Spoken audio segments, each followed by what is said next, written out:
Good evening. I'm Benjamin Hawk. This is Hibiscus Society News. This week we've got two Alaska healthcare workers got emergency treatment after receiving Pfizer's vaccine. So these two healthcare workers got the vaccine. The female one has now neither one of them have any history of allergies or anything along those lines. But the first lady, she developed anaphylaxis within about 10 minutes. She got a rash, throat swelling. They gave her the epinephrine, took care of it, but then it came back, so then they ended up moving her to the ICU, and they put her on an epi drip and steroids, and Wednesday she was due to be released, but they ended up keeping her one more night. As far as I know, she's fine. The second healthcare worker, he got, his eyes got puffy, sore throat, sore scratchy throat, and difficulty breathing. They gave him Benadryl, Pepsid, and epinephrine, and he was released a few hours later, and he was fine. Now the hospitals, they're like, oh, well, these are just two cases, we're not going to change our plans on rolling out this vaccine, and my opinion on the vaccine is, I've seen I Am Legend. We've rushed this vaccine. We did not do the proper trials over time to see what the long-lasting effects. There are reports of coming from medical doctors out of Europe that, hey, this could cause sterility because some of the protein markers in COVID-19 are very similar to protein factors that form the placenta. And they're saying, we don't know. They're like, we don't know what this is going to do, what this vaccine will do to people in the long run. And, of course, Bill Gates is behind the vaccine. Bill Gates has a big push on controlling human population and, limiting people how many kids they can have. And he would totally support a drug that would nerf the population. But these reactions are very similar to those reported in Britain last week with their COVID vaccine release. I'm not saying don't get the vaccine. If you're obviously if you're immunocompromised, you're not going to be able to get it. I'm not against vaccines as long as the science is there. We found a vaccine for polio, but it was years before the vaccine actually came out, before, they released it to the general public and made sure it was safe. Almost all the other, MMR, all of our other vaccines were years in the making and made sure they were safe with no long-term ill effects. This thing, we just said, all right, we got it, pack it, ship it, let's do this, we'll deal with the shit later. I'm waiting for the commercials, I'm waiting for the TV commercials for COVID vaccine, did you, in the 2020 pandemic, did you receive the Pfizer COVID-19 vaccine? If you did and you suffered ill effects, call this number and join the class action lawsuit. You're owed money. Jesus. It's just, I'm not, like I said, be safe.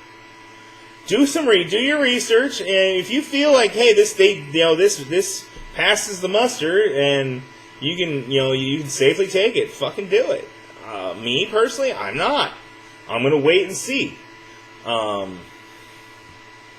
That's just me. You make your own opinion. That's the nice thing about opinions. They're like assholes. Everybody has one. Alright, so sticking to COVID, millions forced to cancel Christmas as new variant of COVID virus spreads in the UK. They alerted the World Health Organization and continue to analyze the available data. That's one of the chief medical officers from England said.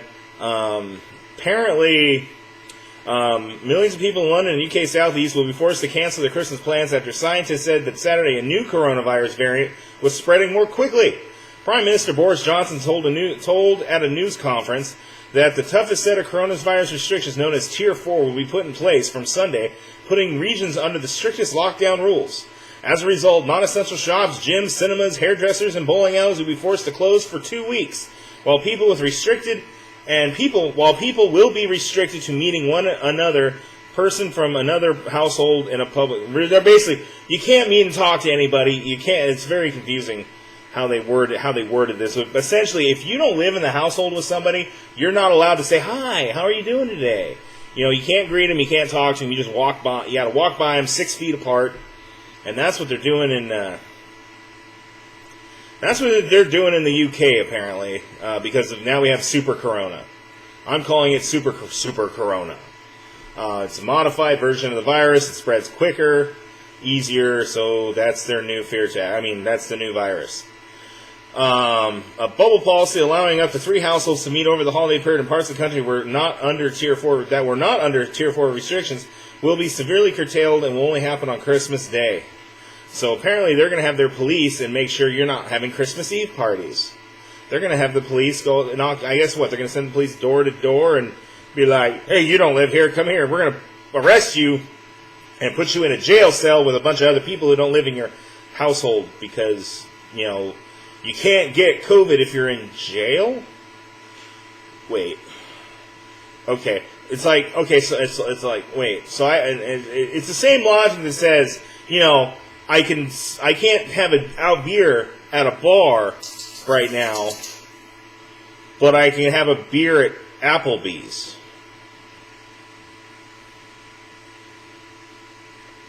But yeah, so according to the message is that this year, to lift the glass to those who aren't there, and acknowledge that it's precisely because they're not there to celebrate Christmas with you this year that we have all a better chance that they'll be here next year. Yeah. Yeah, that's fear tactics. Okay, we got dumb cops. Belle Plaine, Kansas. This is great. Okay, so in August, Lionel Womack, 35, retired from his job as a Kansas City police detective to start his own business in private security. On his way back to Kansas from a conference in California, however, all of his aspirations came to a screeching halt when he was targeted by Kiowa County Sheriff's Deputy Jeremy Rodriguez, who intentionally drove over him just days after he left the police department. Womack was shirtless and unarmed when Rodriguez plowed him down with his police pickup truck. On August 25th, Womack was headed back home from a conference in California when a Kansas police patrol officer in West Kansas initiated a traffic stop over an alleged traffic violation, according to a lawsuit filed by Womack this month. In an interview this week, Womack said that there were so many cop cars surrounding him, and because he said he had committed no crime, the sheer number of cops made him scared, so he ran. What's the first thing we teach people? Don't run from the cops. They're like dogs. You run from a cop, they're gonna chase you. In this case, they chased him with a pickup truck and then ran him over. When the first officer turned his lights on, I pulled over and complied, exactly as you're supposed to. But when 3 additional vehicles pulled up quickly and started to surround my car, I freaked out. That's when I took off. It was a fight or flight moment, and I was going to live, he said. I felt like I was in danger. This was out in the country late at night, and it was dark, so I ran for my life. That's what you see in the dash cam video. I'm running in an open field, and I'm scared. As the dash cam video shows, Rodriguez is pursuing Womack as he runs shirtless through the field, in which he says was a moment of flight because being surrounded by cops on a dark road scared the cop. Scared the former cop. When cops are scared of being surrounded by other cops, you know there is a problem in American policing. After Womack turned on foot, his fears of cops harming him came to fruition as Womack runs Rodriguez. And he runs. Rodriguez closes in on him despite having no justification for doing so. Rodriguez then plows his truck into Womack and intentionally rolls over him. It is nothing short of attempted murder, according to the guy who got ran the fuck over. I can't fucking make this shit up. Run, pig, run! I'm sorry. I mean, I know he's not a cop anymore, but that's just I think that's ironic that the guy who was a cop gets brutalized by the cops, and then now he's like, yeah, there's a problem with policing. Like, really, bitch? You're just now figuring this out? You didn't figure this out back when you were a cop? Oh my God. Yeah, anyway, so there's a lawsuit going on, and there's you're suing the state. And here's the thing: when you sue cops, generally they'll settle out of court. But when you sue the government, who's presiding over the court case? The government. So how the fuck are you supposed to get a fair trial or a fair court round when you're suing the state being represented by the, when the state is being, like, when you're state versus state, basically. It's not even state versus state, it's state with the state versus you. Anyways, I hope he fucking settles. I hope he gets like $1 million, and apparently he'll be alright. He just got run over by a pickup truck. Speaking about government, ATF to institute rulemaking guidance regarding stabilizing braces that require registration of currently owned braces. In a 16-page draft copy proposed by rulemaking guidance specifying objective factors for classifying stabilizing braces, the Bureau of Alcohol, Tobacco, Firearms, and Explosives has proposed entering into rulemaking to delineate the objective factors considered when evaluating firearms with an attached stabilizing brace to determine whether they're considered firearms under the NFA or under the Gun Control Act, and the Department of Justice plans to subsequently implement a separate process for current possessors of stabilizer-equipped firearms to choose to register as firearms in compliance with the NFA.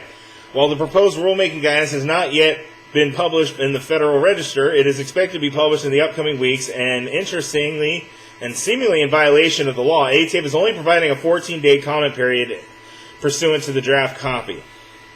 Written comments must be postmarked, and electronic cards must be submitted on or before insert 14 days after date of publication of the Federal Register. That is not surprising to me, as proposed rulemaking guidance is published on December 24th, so that as most interested individuals in business will be distracted by the holidays and unable to respond in the 2 weeks response period. Now, that's in violation of of the Gun Control Act, because to prevent these types of shenanigans from happening, the Gun Control Act says you have to give them a 90-day period. So when ATF is proposing a rule, they've got to give the general public and the industry 90 days to go, no, fuck you. This is what you want. This is what we want. To open up the debate. Well, no, they're only going to get 2 weeks, 14 days. And they are probably going to do it on Christmas Eve, because that way there's 2 holidays. It's going to fuck up the business day schedule, and it's going to make it so, like, oh, see, the public doesn't care. And because they're hoping people will be distracted. This reporter does not want you to be distracted. I would say write the ATF and tell them to fuck right off. Because a stabilizing brace is not a fucking stock. Stabilizing brace does not improve the functionality or fireability of a gun. It doesn't do a damn thing. It literally sits on the back end, you strap it to your forearm, and it's made for people with, like, disabilities who can't, who don't have 2 hands to hold a gun, to hold like an AR pistol. But they want to make it so if you have a stabilizing brace, unless it's one of the ones they've already pre-approved, they're gonna call that a stock, and now if you have a barrel less than 16 inches with a stabilizing brace, you now have an SBR, and you have to register your gun under the National Firearms Act as a short-barreled rifle. Now, my gun, I have one of these. I have a brace. I have a SB Tactical SB3 brace. My gun, though, is over 16 inches long. I have no idea where this falls into there. I mean, I can just take it off, throw it away if I fucking have to. I don't fucking care. But it's not a stock. It's a brace. I strap it to my arm. It keeps my hand steady. I don't get it. That's our government, and that's what the ATF is doing now. Is they are going through all of our, instead of going after actual guns, they're going after all the gear and the little add-ons to make our guns look, to make our guns more functional, look cooler, and just be tactically sound. And they're going after this shit. And I'm frankly fucking sick of it. Fuck the ATF, fuck the FBI, fuck the DOJ. Like, fuck all of them all, There is no, luckily I'm in a state that has no gun registry. Nobody knows I own my gun except for fucking me and whoever watches this fucking video. And I frankly don't give a shit. Because, I like to go boating, and sometimes shit falls off the boats. I've already had to go in after my gun once, and I mean, if I don't get in the water fast enough, it's going to sink to the bottom, and I'm not going to have it anymore. But we got, that's, this is the kind of thing, like, we need to watch this journal, find out when they post it, and once they do, we need to start, like, everyone out there, we need to start writing the ATF and going, no, Our rights are not negotiable. This is an infringement of the Second Amendment. Every gun law, the NFA is an infringement of the Second Amendment. I'm sorry, there is nothing in the Second Amendment that says I can't own a fucking fully auto fucking machine gun. There's nothing in the Constitution that says I'm not allowed to own a surface-to-air missile. If I got the $1 million to buy one, I should be allowed to fucking buy one without a goddamn tax stamp. But no, the general American public has rolled over and taken it up the ass so goddamn often that they're just going to fucking arbitrarily do whatever the fuck they want. They're not even following their own fucking laws that are on the fucking books. So, fuck them. Like, we can't allow, they're going after the second. Once they get rid of the second, what's going to stop them from going after the fourth? They've already gone after the fourth. We got the Patriot Act, for fuck's sake. They can do warrantless fucking wiretaps on us. They can read our fucking emails. They can fucking go through all of under electronic surveillance, as long as they do it under the guise of terrorism. And we all thought, well, that'll stop Al-Qaeda. That'll stop fucking Hamas. It doesn't know. They're doing it to us. They're going after us, the American public. And we're just like, okay. Oh, please put it in deeper. Tread on me harder, Daddy.